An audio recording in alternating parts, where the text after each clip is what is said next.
जय श्री कृष्णा दोस्तों। मेरे YouTube चैनल पे आप सभी का हार्दिक स्वागत अभिनंदन है। प्रिय दोस्तों, प्रिय भक्तों, 2026 में सावन का पावन अति पावन महीना चालू होने वाला है जो भगवान शंकर को अति प्रिय है। तो भक्तों, दोस्तों, आप सब लोग ध्यान दीजिएगा कि सावन सोमवार व्रत अगर आप करना चाहते हैं, आप अगर व्रत को धारण करती हैं, तो आपको ये 7 जरूरी नियम जान लेना आवश्यक है। चलिए हम बताते हैं आपको कि वह 7 नियम कौन कौन से हैं जिन्हें सभी को याद रखनी चाहिए। व्रत वाले दिन सुबह जल्दी उठें, सूर्योदय से पहले उठें तो सबसे सर्वोत्तम है। नंबर 2, स्नान करते समय गंगा जल जरूर डालें। अपने स्नान वाले पानी में थोड़ा सा 1-2 बूंद गंगा जल आप लोग अवश्य मिला लें और हर हर गंगे बोलकर स्नान करें। ऐसा करने से उस जल में गंगा की समाहित हो जाती है। नंबर 3, व्रत वाले दिन दूसरों की बातें में समय ना बर्बाद करें, समय ना व्यर्थ करें। जैसे निंदा, चुगली, बुराई किसी के प्रति ना करें। नंबर 4, ध्यान देने योग्य विशेष बातें हैं। व्रत वाले दिन बाल ना कटवाएं, यहाँ तक कि महिलाएं थ्रेडिंग भी ना बनवाएं। बाल, नाखून ये सब नहीं करना चाहिए, नाखून नहीं काटना चाहिए। नंबर 5, सुहागिन स्त्रियों के लिए है, ध्यान से सुनिएगा। सुहागिन महिलाएं व्रत में काले कपड़े, काली चूड़ी ना पहने, काली बिंदी न लगाएं। सावन के महीने में भी काले वस्त्रों का धारण करना वर्जित होता है। वैसे तो सुहागिन स्त्रियों के लिए काला वस्त्र अशुभ माना जाता है। वैसे आजकल लोग कहाँ मानते हैं, काली बिंदी भी लगा लेते हैं, काली चूड़ी भी कई लोगों को मैंने पहनते हुए शौक से देखा है, काली साड़ी भी देखा है, लेकिन ये सुहागिन स्त्रियों के लिए अशुभ माना जाता है। वैसे इसमें बताया गया है कि सोमवार के व्रत में काली बिंदी, काली चूड़ी, काले वस्त्रों का धारण नहीं करना चाहिए। नंबर 6, व्रत के भोजन में लहसुन प्याज का परहेज करें। व्रत के एक दिन पूर्व आप लहसुन प्याज का त्याग कर दें, बालों को धोकर के स्वच्छ हो जाएं और सोमवार के दिन आप व्रत को धारण करें। नंबर 7, दिन में ना सोएं। आप जिस दिन व्रत धारण करती हैं उस दिन में निद्रा न लें। संध्या पूजन से पहले अगर मल त्याग किया है तो संध्या पूजा दोबारा स्नान करके ही करें। जैसे अगर आप शौच गए हुए हैं संध्या के पहले, तो आप संध्या के बाद शिव की पूजा आरती जब भी करें तो उसमें आपको सबसे पहले स्नान कर लेना आवश्यक होता है। स्नान अवश्य ही कर लेना चाहिए। सावन सोमवार व्रत के कुछ और भी नियम हैं जो आपको ध्यान देने योग्य बातें हैं, इसे आप लोग बिल्कुल ध्यान से सुनिएगा।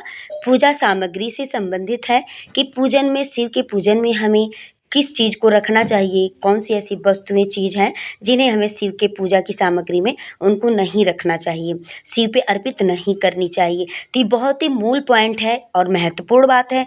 तो चलिए शुरू करते हैं। सावन सोमवार व्रत का विशेष महत्व होता है। मान्यता है कि जो भी इस व्रत को सच्चे मन से और सच्ची श्रद्धा के साथ करता है उसे भगवान शिव उसकी सारी मनोकामनाएं शीघ्र ही पूर्ण कर देते हैं।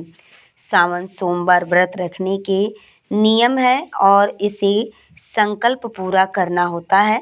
इस व्रत में संकल्प लेना होता है और जो भी व्यक्ति सच्चे मन से सावन सोमवार में शिव जी की पूजा करता है उसे शिवलोक की प्राप्ति होती है, साथ ही में उसके सभी पाप नष्ट हो जाती हैं।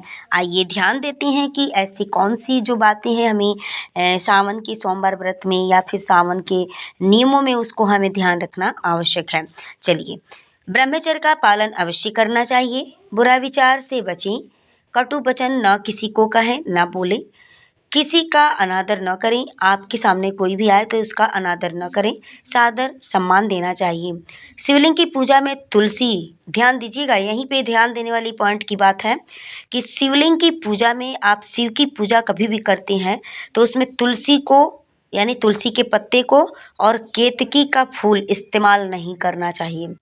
केतकी का फूल अगर आप लोग नहीं पहचानते हैं तो गूगल पे सर्च मार के देख लीजिएगा, उसको पहचान लीजिएगा, उसी के पत्तों को देख लीजिएगा, उसके फूलों को देख लीजिएगा कि किस तरीके का वो फूल है। और आपके आसपास में कहीं भी अगर है तो बहुत लोग क्या करते हैं, पास में फूल है चलो तोड़ लिए, चढ़ा दिए, भगवान को अर्पित कर दिए। और अगर फूल की पहचान नहीं भी है तब भी कोई कहते हैं लोग कि चलो फूल है भगवान को समर्पित करना है, ऐसा नहीं है।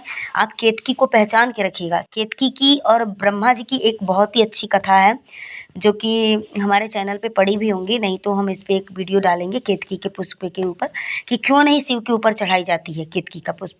तो केतकी का पुष्प शिव के ऊपर समर्पित नहीं किए जाते हैं क्योंकि वह पुष्प जो है एक श्रापित पुष्प है।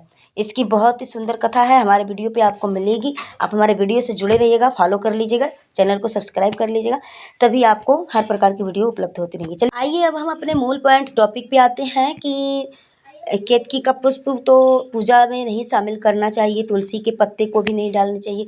तुलसी का पत्र शिव जी पर नहीं समर्पित होता है कभी भी। एक दिन ऐसा है जो कि उसी दिन सिर्फ एक दिन तुलसी का पत्र समर्पित किया जाता है। वह दिन कौन सा है वो भी मैं आपको बता दूंगी, हमने सुनी है कथा में, उसका मैं वीडियो बना के डाल दूंगी।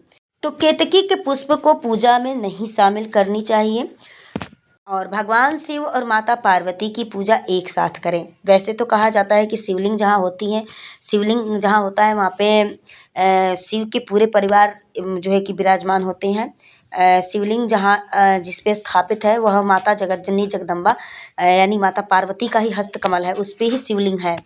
वहाँ माँ उनकी अशोक सुंदरी बेटी भी है, जलाधारी के यहाँ से जल बह के निकलता है, वहाँ पे सरफ के रूप में आप वहाँ देखिएगा शिवलिंग में जहाँ से पानी निकलता है, वहाँ सांप की जैसा होगा, वह भगवान शिव की सबसे छठे नंबर की छोटी बेटी है। और 5 बेटियाँ उनकी हैं भगवान शिव की, जो शिवलिंग के ऊपर जो 5 नाग के रूप में ऐसे होती हैं, जहाँ पे बूंद बूंद पानी टपकता है, नाग ऐसे होता है छतरी सा 5, वो भगवान शिव की 5 बेटियाँ हैं। उन 5 बेटियों का नाम है जया, विषहरा, शाम्भवी, दोतली, देव। और छठवीं बेटी उनकी माता अशोक सुंदरी हैं, जो कि जहाँ से जलाधारी का जल बह के निकलता है वहाँ पे वो विराजमान है। और जलाधारी का जो यानी दहिना साइड होता है वहाँ गणेश जी विराजमान है, बाएं साइड में कार्तिकेय जी विराजमान है। जो जलाधारी बह के निकलती है, ऊंची ऊंची सी लाइन होती है दोनों साइड में, तो दाहिने साइड में गणेश भगवान है, बाएं साइड में कार्तिकेय जी हैं, माता जगत जननी भी है। तो इस तरह से भगवान शिव का पूरा परिवार एक शिवलिंग में ही विराजमान होता है।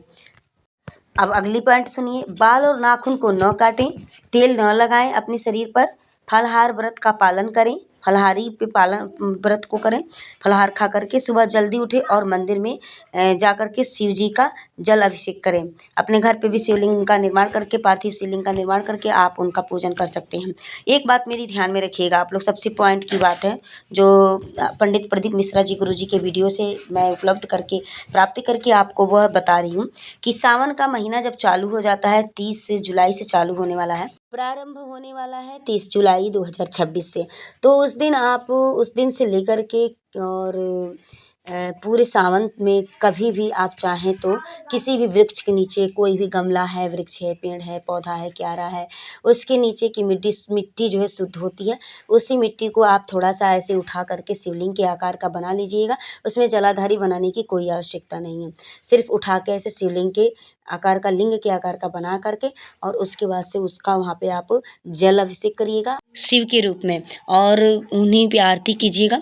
और 15-20 मिनट के बाद से उस शिवलिंग को जो है कि उसी मिट्टी में आप उसको विसर्जित कर दीजिएगा, थोड़ा सा पानी गिरा करके। यह वीडियो हमारे चैनल पे पड़ी हुई है, हमारे सेकंड चैनल पे, उस चैनल का लिंक भी मैं इस वीडियो में आपको डिस्क्रिप्शन में दे रही हूँ। मेरे सेकंड वाले चैनल पे पड़ी हुई है उसकी वीडियो, तो इस पे भी मैं डाल दूँगी, शॉर्ट में है, उसको जाके आप सुन लीजिएगा। पंडित प्रदीप मिश्रा जी गुरु जी महाराज का वीडियो है, उनके मुख से आपको सुनने को मिलेगा। मेरे इस दूसरे वाले चैनल को भी आप लोग फुल सपोर्ट करते रहिए।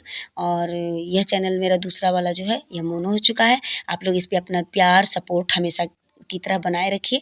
जैसे मेरे इस चैनल को आप लोग सपोर्ट देते हैं, प्यार देते हैं, उसी तरह से मेरे इस दूसरे चैनल को भी आप लोग सपोर्ट दीजिए।